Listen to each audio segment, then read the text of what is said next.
Sveiki. Šiomis dirbtuvėmis mes pakalbėsime apie pratybų kūrimą. Parodysiu, kaip galima žaismingai, naudojant savo spalvų paletę, susikurti pratybas. Galbūt tokias jau pratybas esate kūrę, naudodami įvairias prezentacijoms kurti programas, tačiau mes panaudosime įrankius tokius, tą patį dirbtinį intelektą ChatGPT, taip pat panaudosim platformą CodePen, kuris yra skirtas puslapių kūrimui ir sukursim tokį kaip ir puslapį, bet jos bus pratybos. Tai pamatysite, kaip greitai, žaismingai galima tokias pratybas sukurti. Šitas užsiėmimas bus sudarytas iš dviejų dalių. Pirma dalis mes sukursime pratybas be paveikslėlių. Antra dalis bus, kai tokias pratybas kursime jau su paveikslėlis. Dabar bus be paveikslėlių, o vėliau išeis ir antra dalis, kai bus, kaip galima įdėti paveikslėlius. Taigi pereiname prie ekrano. Dabar vyksta intro, trumpai pristatysiu mūsų planą, susigeneruosim spalvų paletę, susikursime puslapį, kaip pavyzdį, kaip gali atrodyti mūsų puslapis, kad iš anksto pasižiūrėtumėm, ar mūsų spalvų paletė draugiška mūsų akiai. Tada kursime instrukcijas, aš parinkau Scratch platformą.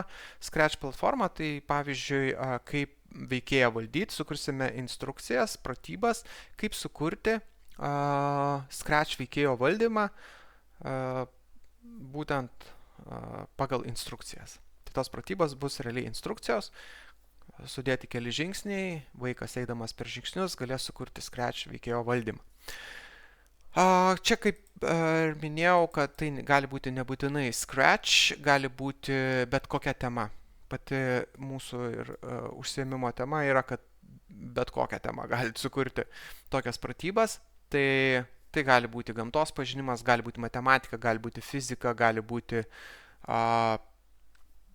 maisto gamyba, kas tik norit. Maisto gamybai puikiai tinka, pavyzdžiui, sugeneruoti receptą, kur eini kiekvieną žingsnį ir gali pasižiūrėti, ką dabar atlikti. Ten paimti tokį ingredientą, paimti kitą ingredientą ir panašiai. Tada išsaugosim ir bandysim atlikti užduotį pagal šitas sugeneruotas instrukcijas. Ir tada bus apibendrinimas.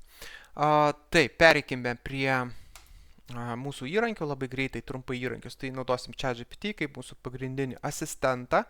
Toliau bus Scratch platforma, kurio pagalba, kuris mūsų šiandienos tema yra ir kuriam darysime pratybas.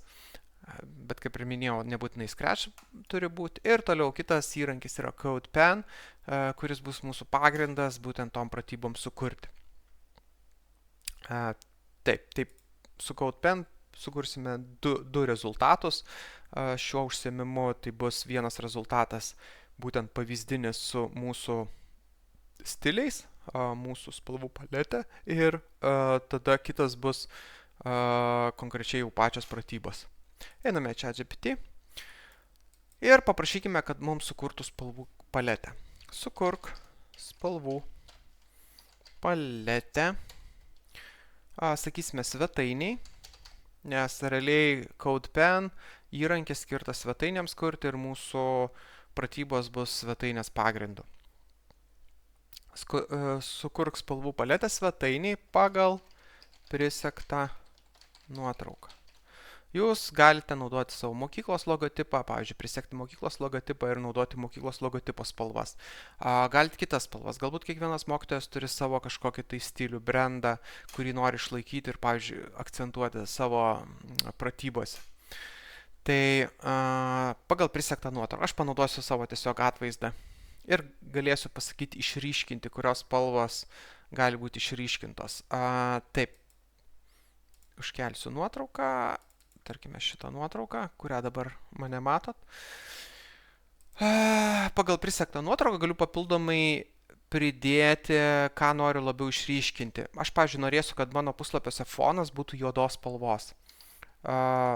Norėsiu, kad fonas būtų juodos spalvos. Taip pat svarbus akcentas yra ausinių spalva. Ausinių spalva. Noriu išryškinti, kad ausinės būtų. Ir galbūt kai juodas, kad nepadarytų ausinių spalvos teksto, nes labai sunkiai gal skaitysis. Galim dar pabrėžti, aš norėsiu, kad tekstas būtų baltas. Tekstas baltas. Gal tekstas, tekstas šviesus gal parašysiu. Visa kita tavo nuožiūra. Pažiūrim, ką mums sugeneruos.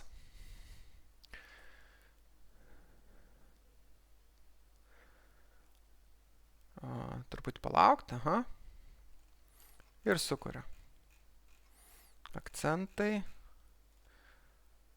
Visos spalvos. Ryški žalia, kur bus naudojama mygtukams, nuorodoms, užvedimo efektams, ikonoms. Labai gerai, man tinka. Mygtukai ir visą kitą. Kažkas labai nedidelio, bet nebus visas puslapis šviesiai žalias. To norėjau. Tekstas bus šviesiai pilka, beveik balta, tai greičiausiai pagal mano foną, kuris yra man už nugaros, arba kėdės spalva, antriniai atspalviai, taip pat visi kiti.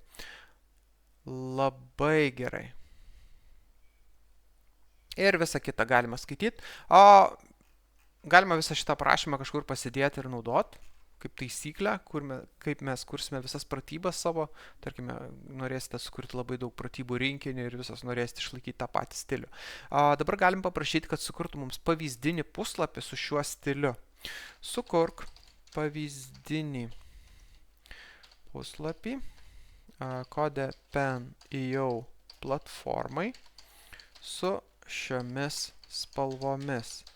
Pavyzdinėme puslapyje turi būti naudojamų spalvų aprašymai. Spalvų aprašymai ir spalvos pavyzdys, kad mes vizualiai galėtume matyti, nes dabar vizualiai tų spalvų mes nematom. Naudojamų spalvų aprašymai ir spalvos pavyzdys. Turi būti mygtukai, nuorodos, kas dar gali būti. Mygtukai, nuorodos, antraštė. Tikriausiai ir kitą parašykim, kad galbūt pats sugalvos. Tai parašome tokią užklausą.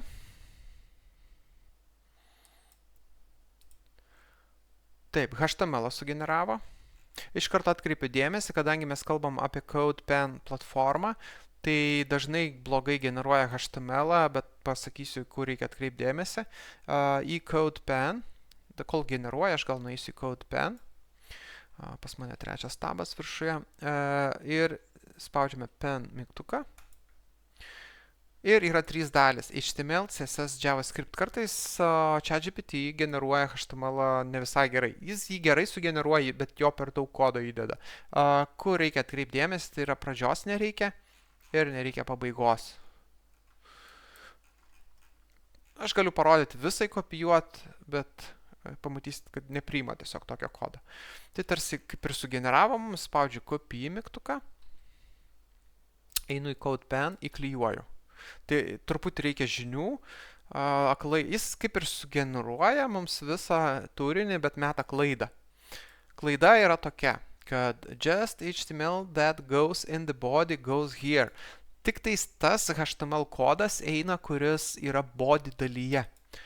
Mums reikia surasti tik žymą body žyma čia yra pradžia ir pabaiga yra čia. Jeigu kas neturite žinių apie HTML kalbą, tai priminsiu body, šiuo atveju vis HTML kalbą sudaro elementai. Šiuo atveju mes turime elementą body ir kiekvienas elementas turi, ne kiekvienas, bet galiu pasakyti, didžioji dalis elementų turi pradžią ir pabaigą.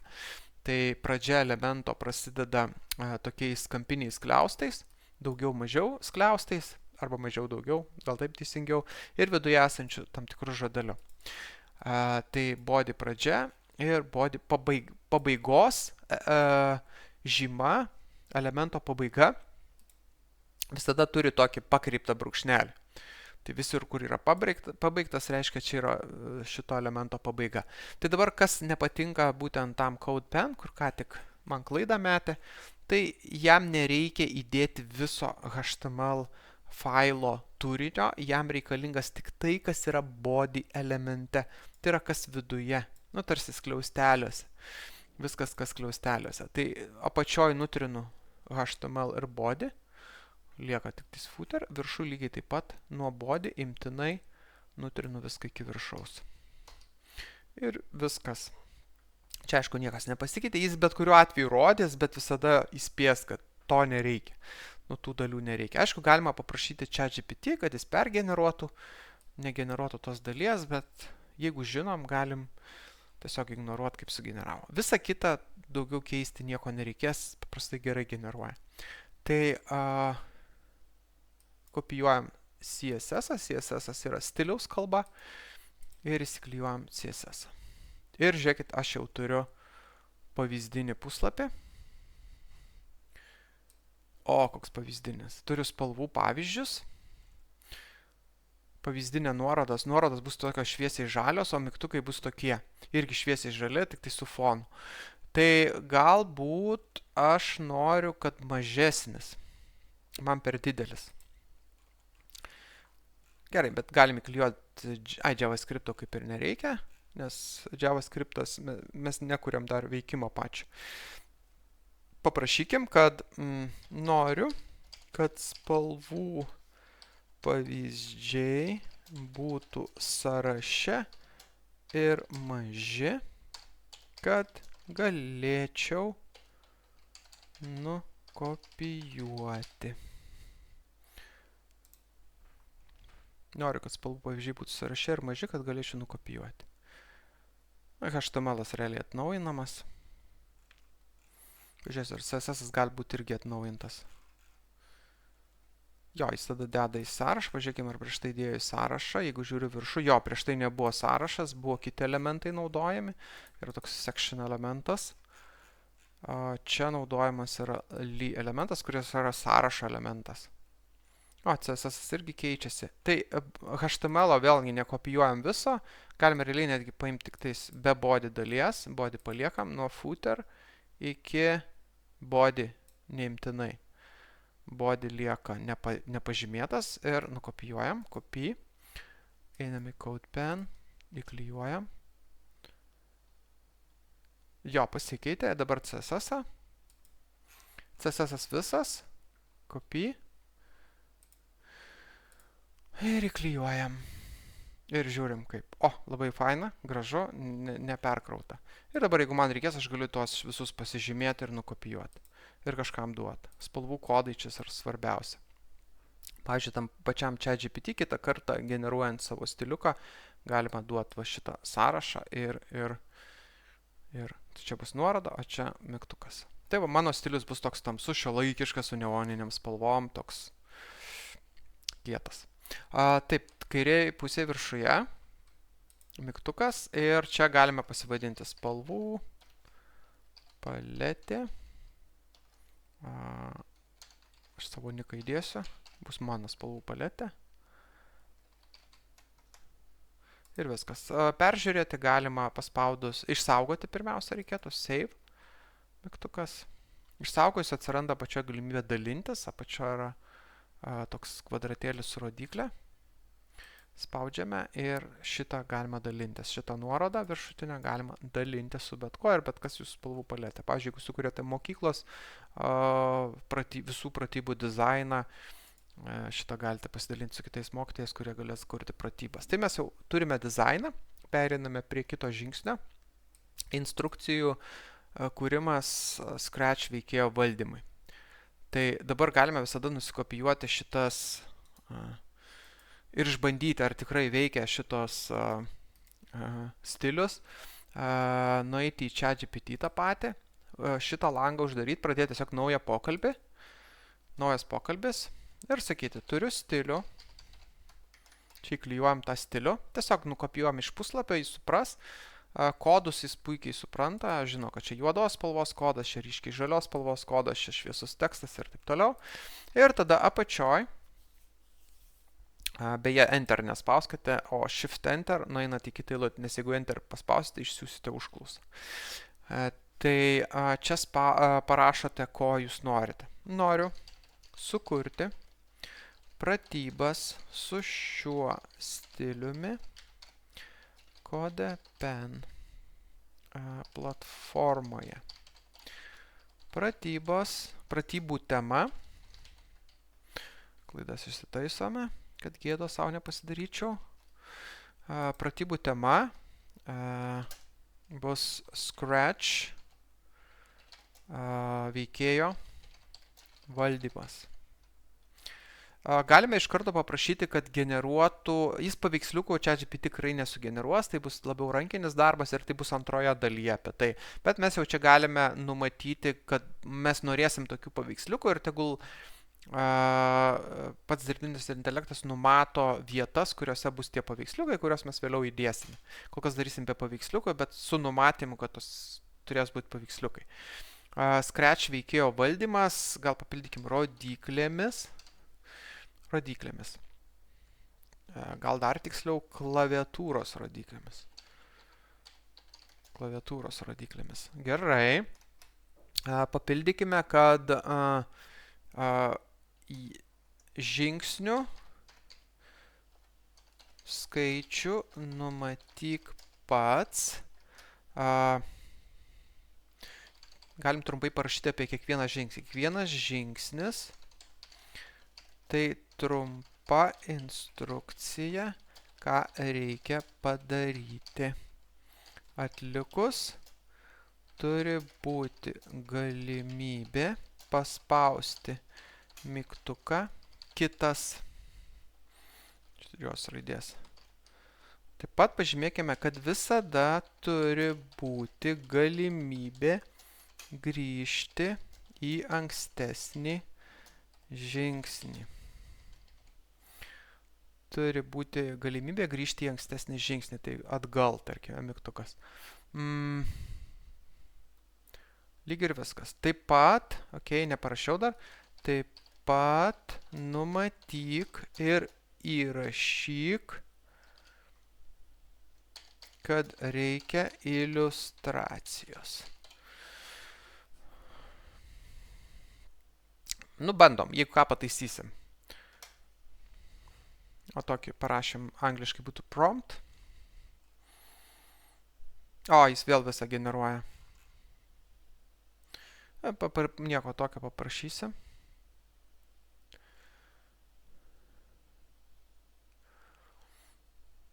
Jis visą į vieną failą generuoja. Mes, aišku, galėtumėm čia išsikopijuoti stilių atskirai, HTML atskirai, bet mes paprašykim gal, kad jis mums padarytų. Suskaidyk į atskiras CodePen jau skirtas dalis. HTML, CSS, JavaScript.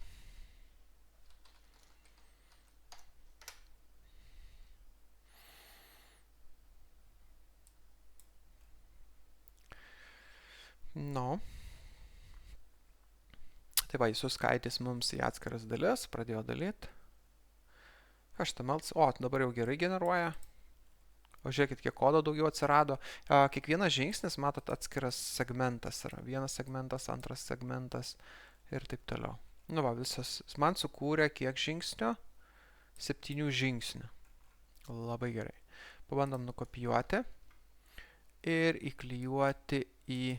dar nepasidariau naujo projekto.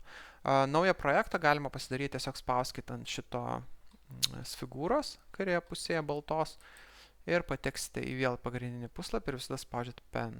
Visus savo darbus, kuriuos esate anksčiau sukūrę, galite rasti your work. Spaudžiame ant pen ir įklijuojam HTML kodą. Ir man jau sugeneruoja visus žingsnius. Gražiai sugeneruoja visus žingsnius. Tada einame į Scratch, nusikopijuojam CSS dalį, copy. Uždarysiu, kad nesimaišytų spalvų paletę. CSS dalis. Va, kaip man gražiai padarė. Va čia žiūrėkit, įdėjau iliustracijas, kad aš galėsiu sudėti savo iliustracijas į šitas vietas. Atsidaryk Scratch puslapį ir susikurk naują projektą. Čia gali, pavyzdžiui, būti Scratch pradinis vaizdas įdėtas, ar ne? Bet mes tą turėsim rankiniu būdu pasidaryti. Bet ne šitoj temai, aš parodysiu dar, kur galima paveikslėlius laikyti, nes šitame. Toliau mums čia jau bus reikalingas JavaScriptas, nes reikės perėjimas iš vieno žingsnio į kitą. Tai nukopijuojam JavaScriptą, suprogramuoti mygtukai ir viskas turėtų veikti, galim ištestuoti. Kitas, toliau pasirink veikėją, kurį valdysi. Galima naudoti numatytą į katiną. Čia galima iliustraciją įdėti kaip apibrauktą katiną, kad pasirinku šitą. Eik į įvykiai, jeigu tai lietuviškas variantas bus įvykiai, ir pasirink bloką, kai nuspausi klavišas. Bloką. Čia vėlgi galima ChatGPT paprašyti, kad sugeneruotų arba lietuviškai, arba angliškai. Dabar viską sugeneravo lietuviškai, jeigu Scratch naudojat lietuvišką variantą, tai puikiai tinka. Kitas, pakeisk X reikšmę, judėjimas, pridėk bloką iš skilties judėjimas, pakeisk X reikšmę. Sujunk abu blokus taip, kad veikėjas judėtų paspaudus rodiklį į dešinę. Pakartok su kitomis kryptimis. Gerai. Pakeisk X reikšmę. Gerai, išbandysim, pažiūrėsim, ar veikia, o gal visiškai nesuprantamai, nes dabar tolimesnė žingsnė sunku pasakyti, bet mes turime pratybas, kur mums veikia mygtukai. Dabar tokį pasidalinti, reikia, aišku, būtinai pavadinti. Mes dabar ištestuosime, realiai mums kaip ir padarė, aišku, dar galima būtų tobulinti, kad kai kurie žingsniai neaiškus. Taip, tai čia pavadinsiu pratybos, .scratch veikėjo judėjimas. Scratch veikėjo judėjimas, išsaugau. Ir apačioj pasidalinimo mygtukas, kurį galima naudoti kaip pratybas. Taip, tai pirmas žingsnis ir ištestuokim gerai, tai aš sumažinsiu langą. Taip, sumažinsiu langą. Ir atsidarysiu Scratch. Kitoj pusėje atsidarysiu Scratch. Irgi sumažinsiu. Va šitaip. Norint pradėti Scratch, šiaip nebūtina, jeigu projekto nesaugosi, tai galite ir nesijungti. Yra create mygtukas, atsidarius iškart puslapį scratch.mit.edu. Spaudžiate create. Atsidaro langas su Scratch. Čia išsididinam tiek, kad mums būtų patogu viską matyti. Gal mums to veikėjo, uždarau visus patarimus. Šitą langą šiek tiek suspausiu. Turėtų užtekti. Ir galime skaityti. Atsidaryk Scratch puslapį ir susirask naują projektą. Susikurk naują projektą. Tai mes tą ir padarėm ką tik. Einame kitas žingsnis. Pasirink veikėją, kurį valdysi. Veikėją aš turiu pasirinkęs Scratch. Galima naudoti numatytą į katiną. Matau, naudoju numatytą į katiną. Čia, aišku, galima detaliau įdėti iliustraciją. Kol kas dirbam be iliustracijų. Eik į įvykiai ir pasirink bloką, kai nuspausi klavišas. Eiti į įvykiai. Ir pas mane angliškai. Ok. Čia, kadangi instrukcijos lietuviškai, tai galbūt man reikia pasikeisti lietuvių kalbą. Lietuvių kalbą galima viršui pasikeisti prie dantratuko kalbos ir lietuvių. Ir uždarykim šitos. Ir einu, yra įvykiai, yra toksai įvykiai. Yra, kai nuspausi klavišas. Kai, žiūrim, ar yra, kai gausi.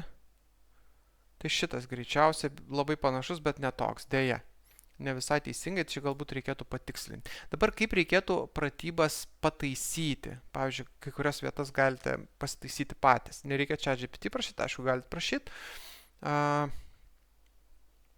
Galima nueiti į langą, kur taisyti. Ir čia susirasti tą tekstą. Realiai jums reikia susirasti tekstą, kai nuspaustas klavišas. Tai susirasti, tai čia bus, pavyzdžiui, pirmas žingsnis. Čia bus, kai atidarom. Pasirinkimas. Kai nuspaustas klavišas. Iš tikrųjų, mums reikia, kai paspaudi. Ir pakeisim. Paspaudi. Ir ten, kadangi čia yra tarpa, tai įdėsiu kokiuose lauštiniuose skliaustuose tarpą. Tada bus aiškiau, labai atitiks šitą stilistiką. Taip, aišku, galime paprašyti ChatGPT, kad jis pergeneruotų. Bet jeigu žinau, aš galiu pats tai padaryti. Nepamirštame išsaugoti. Taip, truputį praplėsiu iš šoną, kad save mygtukas matytus. Išsaugau ir vėl sumažinu. Ir grįžtu į pradinę. Jeigu čia atnaujinsiu, vėl einu į trečią žingsnį ir matau, kai paspausi tarpą. Čia šita dalis nesvarbu, nes čia bus iliustracija, to teksto nebetliks. Nu va, tai kai paspaudi tarpą, įsikeliu. Einam kitą. Pridėk bloką iš skilties judėjimas. Judėjimas. Pakeisk x reikšmę. Žiūrim. Pakeisk. Tokio net nematau. Pakeisk x reikšmę.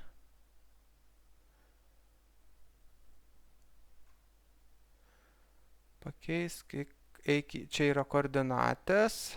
Aha, man nelabai suprantu. Gerai, viskas tvarkoj, galbūt jis blogai kažką sugeneravo.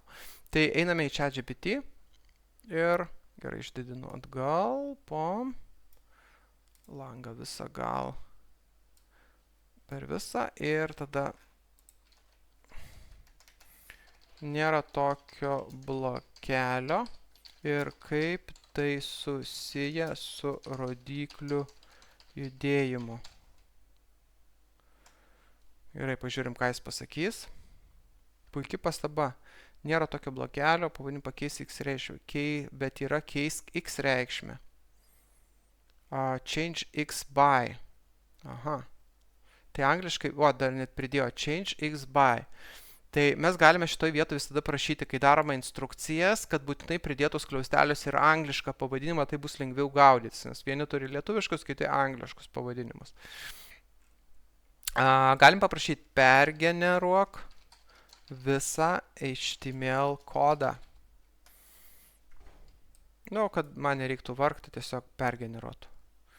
Jis visą pergeneruos, aš tiesiog visą kodą paimsiu ir įdėsiu į tą vietą.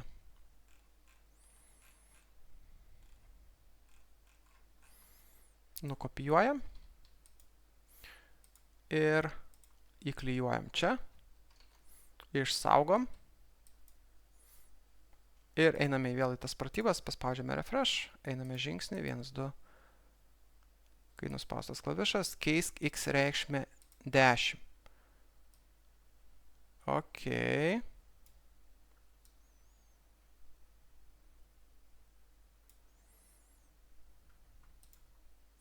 Taip, žiūrime, ar yra toksai judėjimas. Aš vis tiek nematau keisk x reikšmę. Slink yra žiūrėk, eik į x, slink ten, pasisuk. Vis tiek aš nematau keisk. Eik į skiltį judėjimas ir pridėk bloką. Judėjimas, bloką, keisk x reikšmę. Gerai, aš pažiūrėsiu, ten buvo variantas change x by. Va, šitas bus. Šitas variantas. X padidink. Žiūrėkit, galima, jeigu taip manau, galima paprašyti, kad padaryti ekrano nuotrauką ir paklausti ChatGPT. Gal šitas? Taip, išjungiu šitą. Gal šitas?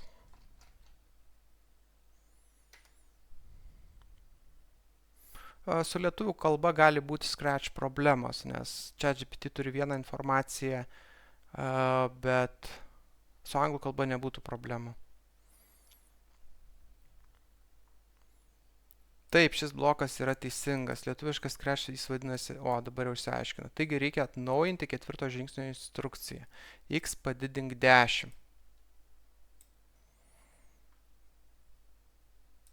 Gerai.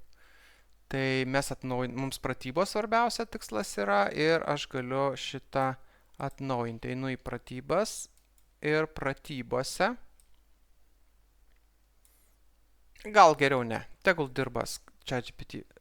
Pergeneruok man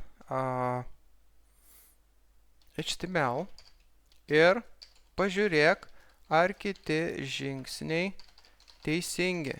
Tai ir kitus turi patikrinti, kad man nereiktų kelis kartus žiūrėti.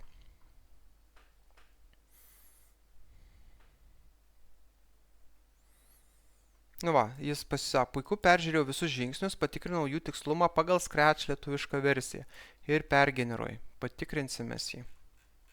Bet čia jau yra būtent Scratch subtilybės. Jeigu jūs rinksitės bet kokią kitą temą, ten gali būti kitos bėdos, bet kaip ir minėjau, mūsų tikslas yra pačių pratybų gaminimas, pačio įrankio ir tam tikrų stiliumi gaminimas. Taip, nukopijuojame ir keliaujame į mūsų kodą. Ir vietoj HTML įdedame naują HTML, išsaugome, einame į pratybas, atnaujiname. Na va, ir vėl einame į trečią žingsnį. Kai nuspaustas klavišas, jau čia patikslinu, kai nuspaustas klavišas rodyklė, prieš tai nebuvo. Arba aš nepastebėjau. Ir čia galima rinktis rodyklę. Beje, čia iliustracija visada patikslintų, ką tiksliai spausti, nes tekstas yra sunkiau suprasti nei pačią iliustraciją, vizualinę informaciją. Tai va, įdėjom rodyklę. Kitas judėjimas, pridėk bloką, x padidink 10. Tai dabar jau turim judėjimas, x padidink 10. Valio. Kai rodyklė į dešinę, x padidink 10. Einame kitą. Sujunk abu blokus, kai nuspausi klavišas, x padidink 10. Tai jie yra sujungti jau pas mane. Veikėjas dabar juda į dešinę, paspaudus rodyklę į dešinę. Galim iš tikrųjų netgi ištestuoti. Taip, aš truputį atstumsiu į šoną ir patestuosim. Paleisiu ir kai paspaudžiu rodyklę į dešinę, veikėjas juda į dešinę. Instrukcijos veikia. O dar vienas niuansas, kad ne visada reikėtų labai tiksliai pateikti instrukcijas. Reikia šiek tiek vietos palikti ir mąstymui, kad galvotų. Instrukcijos gali būti šiek tiek abstrakčiai prašytos, kad leistų vaikams galvoti. Maždaug parodyta, kur ieškoti, bet jie turi patys susirasti. Galbūt netiksliai pavadinta, jie turi susirasti, kuris atitinka. Ta prasme, kad visko nepadarykit už vaikus. Tai šiuo atveju mums netgi atliekant dabartinės, kuriant šitas instrukcijas, matėt, kiek reikėjo kritinio vertinimo ir testuojant. Tai vaikams galima šiek tiek ir palikti su tokiom nedėliam klaidom tyčia. Taip, tai šeštas žingsnis sako, pakartok veiksmus kitoms rodyklėms. X padidink -10, Y padidink 10, rodiklė žemyn padidink -10. Tai mums realiai reikia susikurti tokius pačius blokus, įvykiai. Vienas, tai iš eilės, jeigu imtumėm x padidink -10, tai kai rodiklė į kairę, judėjimas x padidink, tik čia yra -10. Toliau įvykiai, kai paspaudi rodiklę dabar aukštyn, judėjimas, dabar jau y keičiamas, y padidink 10. Taip ir turim. Ir paskutinis žingsnis, rodiklė žemyn.